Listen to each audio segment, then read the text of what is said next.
Bonjour! Aujourd'hui, j'avais envie de vous parler d'un sujet fondamental. Vous avez le droit de changer de médecin, de sage-femme, d'hôpital et même de maison de naissance tout au long de votre grossesse et même le jour de l'accouchement. Donc, pour ceux qui ne me connaissent pas, je suis Marie-France Clément, je suis technicienne en diététique, massothérapeute, hypnologue, doula depuis 2008 que j'accompagne plus de 250 couples que j'ai accompagnés, 250 couples, à vivre cette belle aventure qui est la grossesse, puis les accouchements. Donc, évidemment, un choix éclairé, c'est vraiment mon, mon cheval de bataille. Je veux que vous soyez bien éclairés pour prendre les choix qui est le meilleur pour vous au moment où vous les prenez. Donc, parce que ce droit-là, il est vraiment important. Parce que tu sais, ta sécurité émotionnelle, c'est super important. Parce que si ton bien-être ou ton ressenti, tu te sens pas bien, OK? Ben, l'accouchement, ben, va pas se dérouler dans la confiance, puis va pas s'épanouir. Hein? On va pas sécréter les hormones nécessaires dues c'est parce qu'on est stressé ou on n'a pas confiance. Donc, c'est vraiment important d'oser faire le choix de changer si on sent que ça ne fit pas.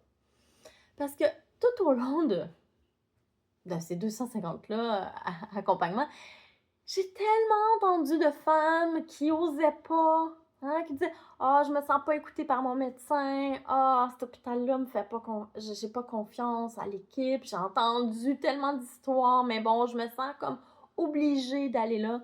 Donc, je veux vous dire, vous n'êtes pas obligé. OK? Prenez la responsabilité en toute connaissance de cause de ce droit. Hmm? C'est pas parce que vous avez été suivi par une équipe médicale à tel endroit que vous êtes obligatoirement obligé d'accoucher à l'hôpital qui est affilié ou à la maison naissance qui est affiliée. Donc, on n'a pas de contrat avec eux. OK? Donc, à tout moment, à tout moment, OK, tu peux changer.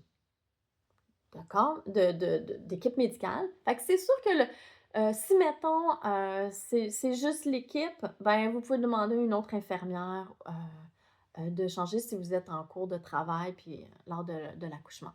C'est un nouveau droit, on en reparlera peut-être plus tard, mais c'est un nouveau droit si vous êtes déjà là à l'hôpital. Mais si vous ne voulez pas, ben vous pouvez vous en aller. Donc, puis ça, on n'a pas besoin de se justifier. Hein? Donc, ici au Québec, on a vraiment la chance d'avoir le, on est libre, ça je le chercher, on est libre au Québec de choisir notre professionnel de la santé et notre lieu de naissance. OK? Donc, le système de la santé du Québec repose sur le principe du consentement libre et éclairé et c'est vraiment important. Donc ça, qu'est-ce que ça veut dire? Ça veut dire que tu as le droit de dire non, tu as le droit de poser des questions, puis tu as le droit de changer d'avis à tout moment. Mais évidemment, il faut juste connaître les avantages puis les inconvénients de nos choix. OK? Puis, comment qu'on peut faire si on a envie?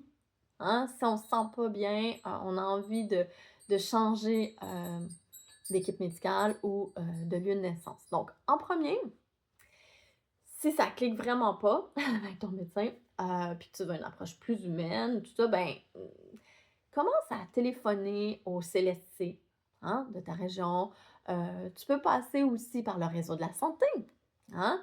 Demande à ton CLSC local s'il ne pourrait pas te fournir une autre liste d'alternatives. Aussi, pense à demander ton dossier médical pour l'avoir sur toi en tout temps. OK?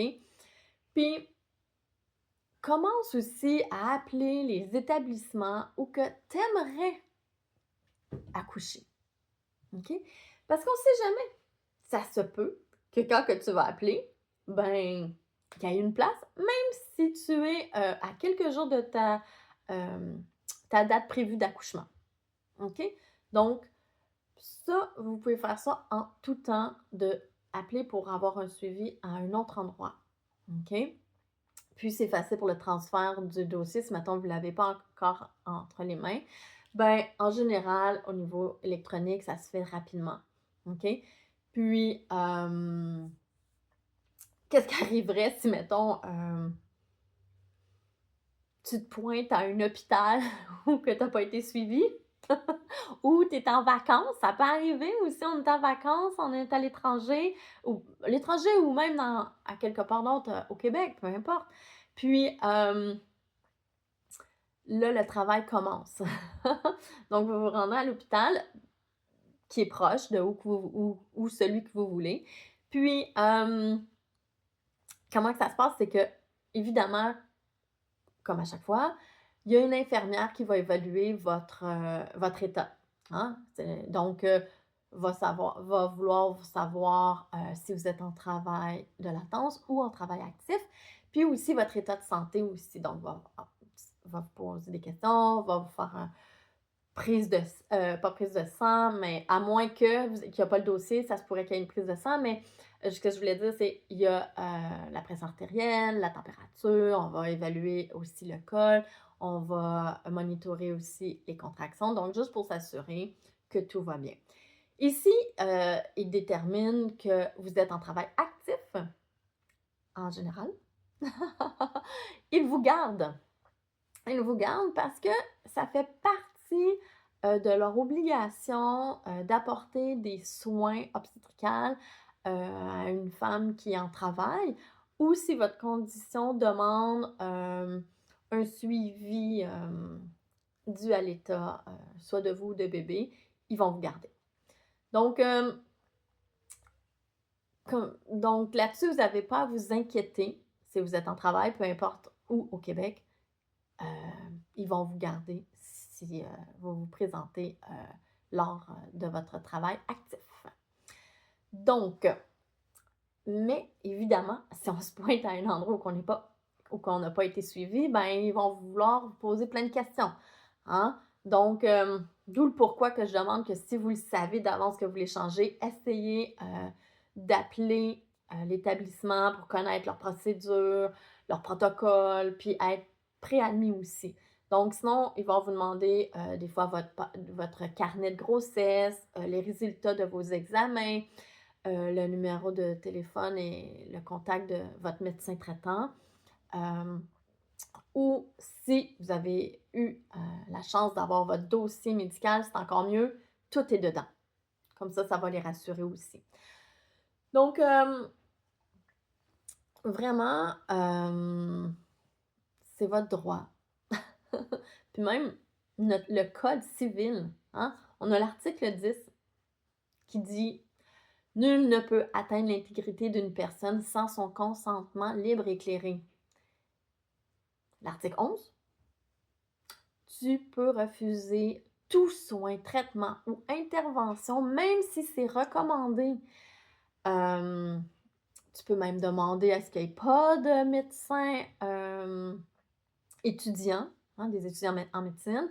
Tu peux aussi refuser le nombre de personnes qui est dans la chambre d'accouchement. Bref, le choix éclairé, c'est important de vraiment connaître les deux côtés de la médaille. OK? Donc, c'est pas juste de dire non. N'oubliez pas ça. OK? C'est pas juste que je change ou je dis oui, je dis non à telle intervention. C'est de connaître vraiment nos choix. Donc, les ressources pour aller de l'avant avec ce projet de changer, que ce soit l'équipe médicale ou le lieu de naissance, bien, tu peux contacter les CLSC, hein, comme j'ai dit. Tu pourrais aussi t'inscrire sur Ma Grossesse, un site internet.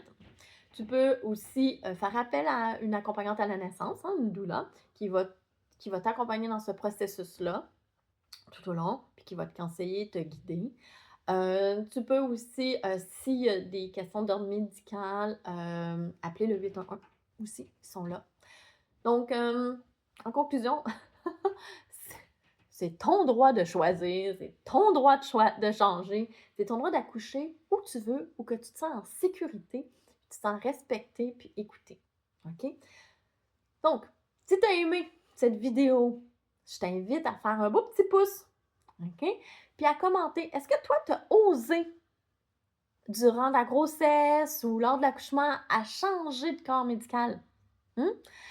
Puis je vous invite vraiment à partager cette vidéo-là pour que toutes les femmes du Québec savent qu'ils ont le droit. Je veux plus qu'il y ait de peur.